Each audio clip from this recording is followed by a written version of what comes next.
Counter कहाँ है, जवाब कहाँ है? काएं करना बंद कर दे कौवे की तरह, ये रहा जवाब।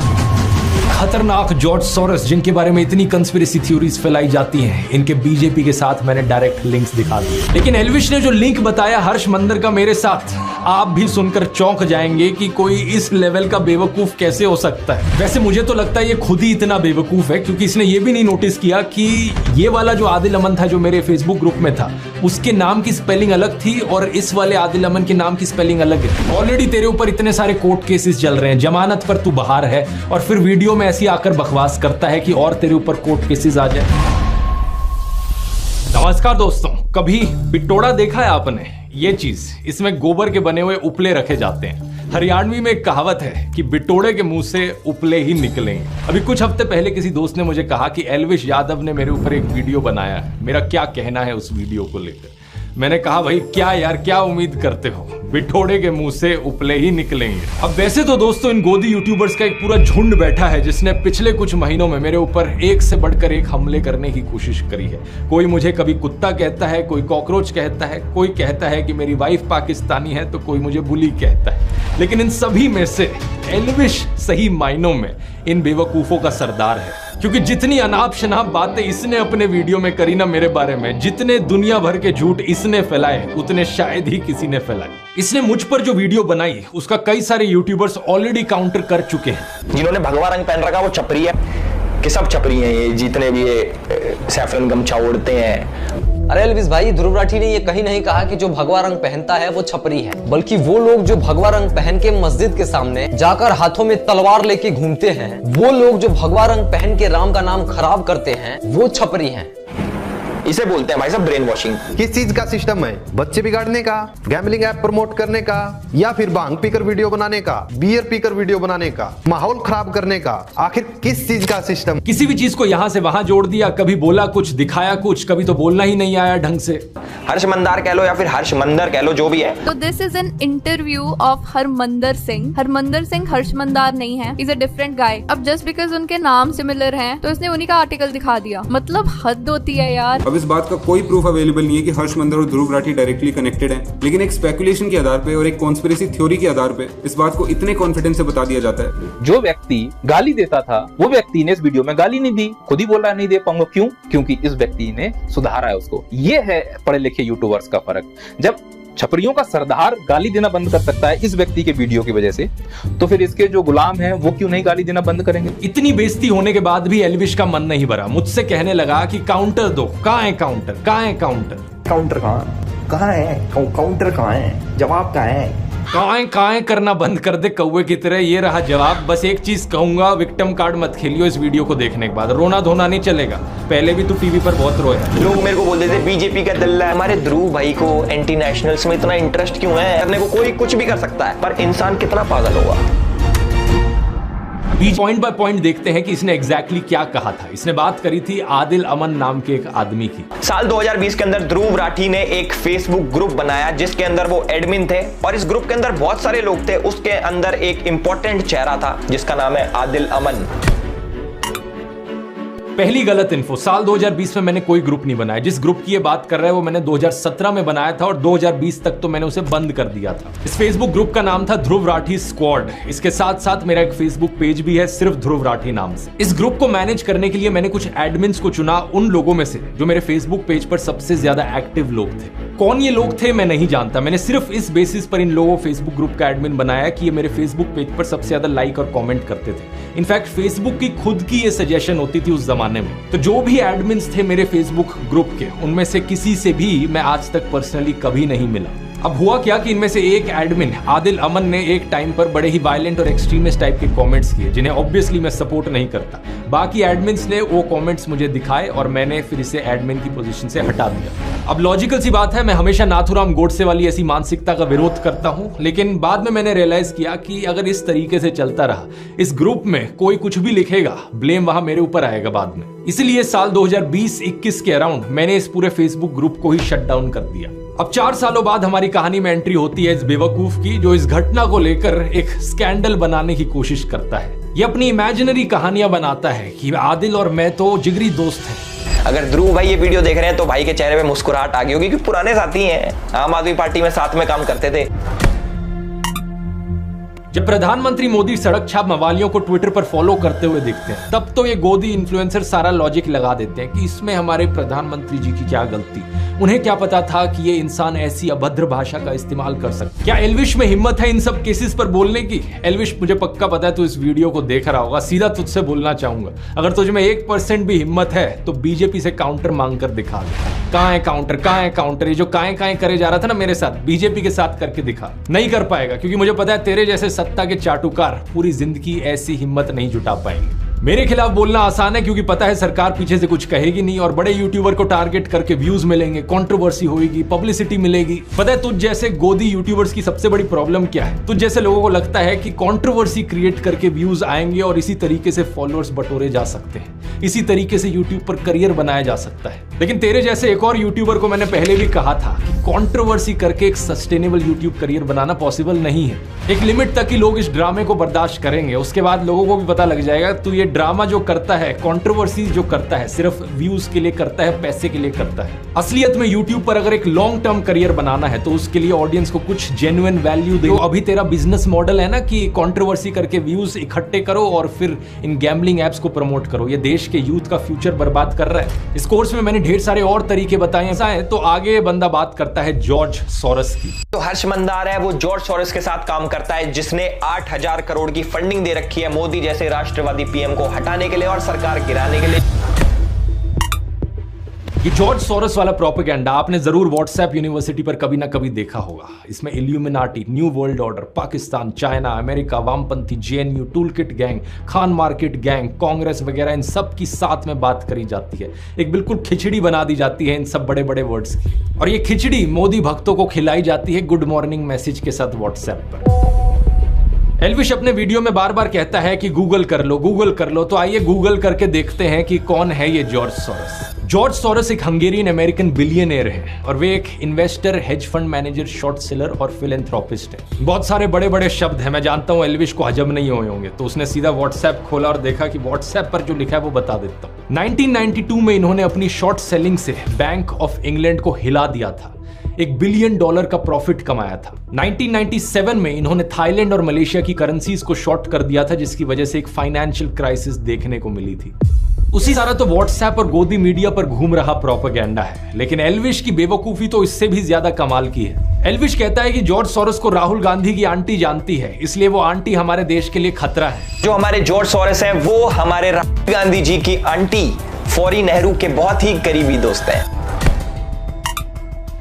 गूगल पर सर्च करो तो पता चलेगा कि 2017 में ऑलरेडी इनका देहांत हो चुका है, 108 साल की उम्र पर। एक ऐसी महिला जो आज से 7 साल पहले ही गुजर चुकी है, वो भी 108 साल की उम्र पर। एल्विश की राय में वो देश के लिए खतरा है। और वैसे तो 2009 का इंडियन एक्सप्रेस का ये आर्टिकल देखो, जिसमें बताया जानिए बड़ा खुलासा है। 14 साल पुराने आर्टिकल को दिखाकर ये लोग नया खुलासा कहते हैं। ऐसा ही कुछ किया गया farmer prime minister Manmohan Singh की बेटी अमृत सिंह को लेकर। वैसे दूसरा आइए गूगल करते हैं कि अब ये कौन है। हर्ष मंदर एक फॉर्मर आईएएस ऑफिसर हैं जो 6 डिस्ट्रिक्ट्स में डिस्ट्रिक्ट हेड रहे हैं, डिविजनल कमिश्नर रहे हैं, मसूरी की Lal Bahadur Shastri IAS training academy में फैकल्टी रहे हैं, और 2002 में इन्होंने गुजरात दंगों के विरोध में वॉलंटरी रिटायरमेंट ली थी। इन्होंने 24 किताबें लिखी हैं। इतनी किताबें एल्विश अपने 7 जन्मों में भी नहीं पढ़ पाए। पिछले 10 सालों में Dainik Bhaskar, Hindustan Times, the Hindu, Indian Express, Scroll, Live Mint, NDTV, Business Standard, article 14 जैसे अखबारों और न्यूज पोर्टल्स के लिए कॉलम भी लिखे हैं।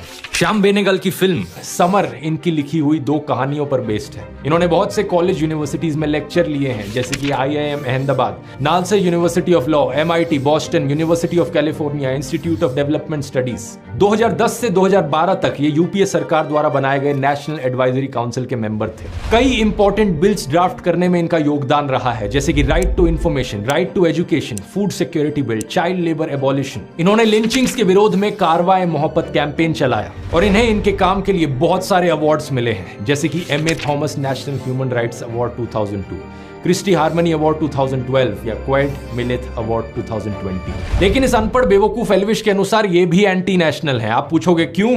क्योंकि इन्होंने जॉर्ज सोरोस की ओपन सोसाइटी फाउंडेशन के साथ काम किया है। वही हर्ष मंदार जो कि जॉर्ज सोरोस के लिए काम करता है।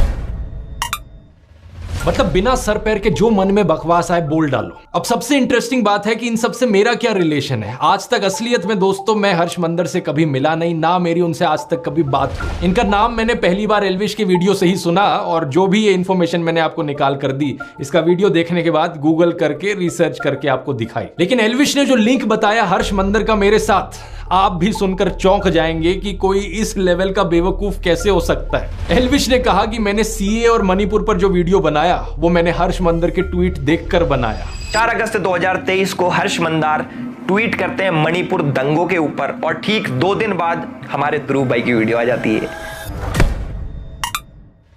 ये ट्वीट और वीडियो की टाइमिंग तो ऐसे दिखा रहा है जैसे कि बहुत बड़ा जासूस बन गया हो, लेकिन यहां पर भी इसने गलती करी। 14 दिसंबर 2019 को हर्ष मंदार सीएए और एनआरसी के ऊपर एक ट्वीट करता है और ठीक 3 दिन बाद यानी कि 17 दिसंबर 2019 को हमारे ध्रुव भाई as per the tool kit video बनाते हैं। उसके अंदर सीएए का जिक्र होता है। असलियत में ये मेरा दूसरा वीडियो था सीए एनआरसी के ऊपर। इससे 5 दिन पहले 12 दिसंबर को मैंने पहला वीडियो अपलोड किया था। टोटल में 3 वीडियोस मैंने बनाए थे। तीनों वीडियोस आज के दिन भी यूट्यूब पर अपलोडेड है। आप जाके इन तीनों में से इनके टाइम स्टैम्प्स देख सकते हो कि कब इन्हें अपलोड किया गया। तो पहली बात तो ये प्रूफ ही गलत है, और अगर ये सच भी होता तो इस तरीके से कनेक्शन दिखाना एक बहुत ही अजीबोगरीब चीज है। देश में कोई भी टॉपिक न्यूज में आता है तो ऑफकोर्स जो टॉप यूट्यूबर्स हैं उस पर वीडियोस बनाएंगे, मैं वीडियो बनाऊंगा उस चीज पर। दिसंबर 2019 में न्यूज चैनल्स पर, सोशल मीडिया पर इसकी बहुत चर्चा चल रही थी तो मैंने वीडियो बनाया। मेरे साथ साथ लाखों लोगों ने इस पर ट्वीट किए, फेसबुक पर पोस्ट किए। सेम चीज मणिपुर के लिए भी कही जा सकती है। जब मणिपुर का इशू चल रहा था तो मैंने उस पर वीडियो बनाया। अब लाखों लोगों के ट्वीट्स में से किसी एक इंसान को पकड़ लेना और कहना कि देखो इस इंसान के ट्वीट के बाद मैंने अपना वीडियो बनाया, भाई क्या लॉजिक है यार ये। और मणिपुर पर वो वीडियो बनाने का ख्याल मुझे इसलिए आया क्योंकि मणिपुर की ट्रैजिक क्लैशेस में उन 2 औरतों की वीडियो ने हर एक इंसान की आत्मा को झकझोर दिया था। हर एक इंसान जिसकी जमीन मरी नहीं हुई थी, जिसकी आत्मा बिकी नहीं हुई थी, उसने इस टॉपिक की बात करी है। लेकिन एल्विश जैसे सत्ता के चाटुकार का मुंह बिल्कुल बंद था मणिपुर जैसे इशू पर, और फिर कहता है कि मैं तो बड़ा नेशनलिस्ट हूं। तो हम तो भैया देश प्रेमी है खूब। अब हमें कुछ भी कह लो देश प्रेम हमारे अंदर भरा है। यहाँ पूरे शरीर में देश प्रेम भरा है। कुछ शर्म आती है तुझे या नहीं? रिसेंटली तुझसे नीट एग्जाम के बारे में पूछा गया तो तेरे मुंह में छाले पड़ गए, दांत दिखाकर हंसने लगा। गवर्नमेंट नीट एग्जाम, डॉक्टर्स के एग्जाम के पेपर लीक हुए, उस पर आपका क्या कहना है? क्योंकि एल्विश प्लीज और तू चाहता है कि बाकी लोग भी तेरी तरह किसी सोशियो पॉलिटिकल इश्यूज पर बोले ही ना कुछ? क्या तू अपने फैंस और व्यूअर्स को बिल्कुल ही बेवकूफ मानता है कि कुछ भी बचकाना बात वो हजम कर लेंगे तेरी? एल्विश को यह अंदेशा तो जरूर था कि ऐसी बचकाना बातों पर लोग यकीन नहीं करेंगे, इसलिए एक और पैंतरा खेला इसने। हर्ष मंदर के साथ मेरा कनेक्शन जोड़ने की कोशिश में ये आदिल अमन को बीच में ले आया। कहने लगा कि आदिल अमन एक्चुअली में अब जर्मनी में रहता है और हर्ष मंदर के साथ काम करता है। सबसे अच्छी बात यह है कि हमारे आदिल अमन भाई भी जर्मनी शिफ्ट हो चुके हैं और 2019 से कारवाए मोहब्बत नाम की एक एनजीओ के साथ काम कर रहे हैं। इसके लिए इसने एक फेसबुक प्रोफाइल दिखाई पीछे प्रूफ के तौर पर, और जानते हो क्या दोस्तों, ये किसी और आदिल अमन की फेसबुक प्रोफाइल थी। लिटरली यहाँ पर 2 अलग अलग इंसानों की बात करी जा रही थी। या तो ये खुद इतना बेवकूफ है कि इसने चेक भी नहीं किया कि यहाँ पर किसका फेसबुक प्रोफाइल दिखा रहा है, या फिर ये सही मायनों में अपने व्यूअर्स को बेवकूफ समझता है। वैसे मुझे तो लगता है ये खुद ही इतना बेवकूफ है क्योंकि इसने ये भी नहीं नोटिस किया कि ये वाला जो आदिल अमन था जो मेरे फेसबुक ग्रुप में था, उसके नाम की स्पेलिंग अलग थी और इस वाले आदिल अमन के नाम की स्पेलिंग अलग है। ये नहीं सोचा इसने कि सेम इंसान कैसे हो सकते हैं। ये जो दूसरा वाला आदिल अमन है, इसकी ये फेसबुक पोस्ट देखी है। 1 जून 2024 की शाम को मुझे दोस्तों ने बताया कि मेरा नाम एक फेसबुक प्रोफाइल एल्विश यादव नाम के यूट्यूबर द्वारा मिसयूज किया जा रहा है। एल्विश जो अभी जमानत से बाहर है, उसके यूट्यूब पर 15 मिलियन सब्सक्राइबर्स है और इंस्टाग्राम पर 16 मिलियन फॉलोअर्स। मैं एक रिसर्चर हूं और यूनिवर्सिटी ऑफ ग्योटिंगन में मास्टर्स कर रहा हूं। मेरा किसी भी राजनीतिक पार्टी या उनके स्टूडेंट विंग से कोई भी एफिलिएशन नहीं है, जैसा कि एल्विश ने अपने वीडियो में दावा किया। वीडियो से ही ये क्लियर है कि एल्विश ने जिस कमेंट की बात की है वो मैंने नहीं किया, और मेरी फेसबुक प्रोफाइल का इस्तेमाल किया गया मेरे फॉर्मर एम्प्लॉयर हर्ष मंदर और ध्रुव राठी के बीच लिंक दिखाने के लिए। इस जानबूझकर की गई डिफेमेशन, मिस रिप्रेजेंटेशन की वजह से एल्विश के फॉलोअर्स ने गालियों वाले मैसेजेस मेरे फेसबुक इनबॉक्स में भर दिए हैं। मुझे और मेरे परिवार को चोट पहुंचाने की धमकियां दी हैं। ट्विटर पर भी मैंने देखा कि इस मिस इन्फॉर्मेशन की वजह से मेरी गिरफ्तारी की डिमांड करने लगे हैं लोग। अबे बेवकूफ एल्विश, तेरी वजह से कोई निर्दोष आदमी को वहां गालियां मिल रही हैं। शर्म आती है कि नहीं तुझे? आगे देखिए क्या लिखा है। मेरे वकील ने 3 जून को एल्विश यादव को एक लीगल नोटिस भेजा, ये बताते हुए कि जो कमेंट उसने मुझे एट्रीब्यूट किए हैं वो कमेंट मैंने किए ही नहीं और ना ही मैंने किसी प्रोटेस्ट को ऑर्गेनाइज किया है। हमने उसे 3 दिन दिए थे वीडियो हटाने के लिए और एक क्लैरिफिकेशन इशू करने के लिए। 3 दिन बीत चुके हैं और अब मैं एल्विश यादव के खिलाफ एक लीगल केस करूंगा, मेरी रेपुटेशन को नुकसान पहुंचाने के लिए और मेरे परिवार की सेफ्टी को थ्रेटन करने के लिए। इसलिए मैंने वीडियो के शुरू में ही कहा था, रोना मत एल्विश, जो तू बकवास करता है उसका एक्चुअली में किसी की लाइफ पर असर पड़ता है। ऑलरेडी तेरे ऊपर इतने सारे कोर्ट केसेस चल रहे हैं, जमानत पर तू बाहर है और फिर वीडियो में ऐसी आकर बकवास करता है कि और तेरे ऊपर कोर्ट केसेस आ जाए। एल्विश ने अपने वीडियो में कहा कि कोई भी आर्टिकल फार्टिकल दिखाकर किसी को भी कुछ भी साबित किया जा सकता है। मान लो कैमरामैन है, मुझे इसको गलत साबित करना है, मैं भाई कर दूंगा कैसे न कैसे करके आर्टिकल पार्टिकल दिखा के। और यही चीज एग्जैक्टली एल्विश ने अपने वीडियो में करी। मैं पूछना चाहूंगा जरा अपनी ऑडियंस को बता दे, ये सब जो तूने किया सिर्फ व्यूज और पैसे के लिए किया या फिर ऊपर से कोई पे भी कर रहा था तुझे? हर्ष मंदर की बात करते हुए इसने एक आर्टिकल दिखाया, एक लाइन को अंडरलाइन कर दिया कि मेरे माता पिता तांजानिया में ब्रिटिश पुलिस के लिए काम करते थे। अब इस आर्टिकल को देखो, यहां तो मंदर की बजाय सिंह लिखा है। इस आर्टिकल की ये लाइन को मैंने गूगल पर सर्च किया डबल कोट्स के साथ, तो ये वाला आर्टिकल सामने आया। ये एक इंटरव्यू था कैप्टन हरमंदर सिंह के साथ, जो कि एक बहादुर ऑफिसर थे। इनका जन्म साल 1926 तांजानिया में हुआ था और जब वो सिर्फ 33 साल के थे, यानी कि 1959 में चाइना ने तिब्बत पर अटैक कर दिया था। उस समय कैप्टन हरमंदर सिंह ने दलाई लामा को बचाकर भारत लाने में एक अहम भूमिका निभाई थी। पद्म अवार्ड्स की सरकारी वेबसाइट पर हम देख सकते हैं कि इन्हें 1960 में पद्मश्री से सम्मानित किया गया। अबे एल्विश, और कुछ नहीं तो कम से कम ऐसे बहादुर ऑफिसर का तो सम्मान कर लेता। माना कि तू अनपढ़ टाइप का है, लेकिन क्या इतना भी पढ़ना नहीं आता कि हर्ष मंदर और हरमंदर सिंह में डिफरेंशिएट कर सके? और वैसे मैं आपको बता दूं दोस्तों, हर्ष मंदर इन्हीं कैप्टन हरमंदर सिंह के बेटे हैं। यहां पर अगर हर्ष मंदर भी चाहें तो वो भी सीधा सीधा एल्विश के ऊपर डिफेमेशन का केस कर सकते हैं। इतना ही नहीं, former prime minister Manmohan Singh ji की बेटी अमृत सिंह के खिलाफ जो तूने झूठ फैलाया है वो भी केस कर सकती हैं तेरे ऊपर। और तो और मैं भी केस कर सकता हूं तेरे ऊपर डिफेमेशन का। मेरे लॉयर ने कहा कि जो भी तूने बकवास करी है इस वीडियो में वो सीधे तौर पर क्रिमिनल डिफेमेशन का केस बनता है। अगर ये सारे और केसेस कल को तेरे ऊपर हो गए तो फिर विक्टिम कार्ड मत खेलियो। मैंने पहले ही वार्न किया था इस वीडियो में। जितने फालतू के फर्जी लिंक्स एल्विश ने मेरे बनाने की कोशिश करी और लोगों के साथ, उससे सीधा कनेक्शन मैं इसका बना सकता हूं। एल्विश ने अपने एक वीडियो में अखिलेश यादव को सपोर्ट दिखाया था। वैसे हम तो भाई अखिलेश के सपोर्टर है भाई, यादव बिरादरी जिंदाबाद कर रखी है हमने पूरे यूपी में, तो भाई बताओ कि क्यों ना करें हम अखिलेश को सपोर्ट। अखिलेश यादव के अलायंस पार्टनर कौन है? राहुल गांधी। तो अगर ये राहुल गांधी को देशद्रोही ठहरा रहा था वहां पर अपने वीडियो में, तो ये खुद भी देशद्रोही हुआ। और दूसरी तरफ बीजेपी से भी तेरे इतने ही लिंक्स हैं, इतने सारे पॉलिटिशियंस के साथ जाकर तूने फोटो खिंचाई है, शो ऑफ किया है, अपना सपोर्ट जताने की कोशिश करी है। तो चाहे इस तरफ से हो चाहे उस तरफ से, तेरे भी फालतू के कैसे कनेक्शंस बनाए जा सकते हैं और तुझे भी एंटी नेशनल घोषित किया जा सकता है।